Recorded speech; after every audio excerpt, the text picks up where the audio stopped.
On est sur une exploitation entre moi et mon père sur une SAU totale de 340 hectares à peu près, dont 6 hectares de luzerne, 20 hectares de luzerne qui représentent donc 6% de la SAU. C'est une culture importante dans l'ensoleillement, ça permet de faire reposer un petit peu les sols, de capter l'azote qu'on restitue dans les sols. C'est aussi une culture intéressante vis-à-vis de la réglementation européenne. Donc pour les SIE, c'est vrai que la luzerne compte pour ces SIE dans la politique de verdissement de l'Union européenne.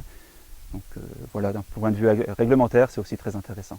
Notre luzerne est implantée directement derrière un escourgeon, immédiatement après la récolte, donc avec un semoir combiné à disque, donc avec une herse rotative montée dessus, et on sème immédiatement après la récolte sur chaume. Concernant le désherbage, on a systématiquement un désherbage post-levée qu'on fait peu de temps après le semis, et en fonction des besoins, un antidicote ou un antigraminé dans la saison. Concernant la fertilisation, on essaie d'être assez généreux dans nos apports. On met 1000 kg à peu près de 12-28-6 avant le semis.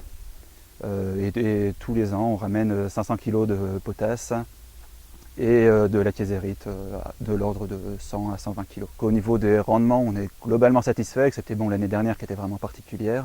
On arrive à s'en sortir aux alentours des 14 tonnes de matière sèche hectare.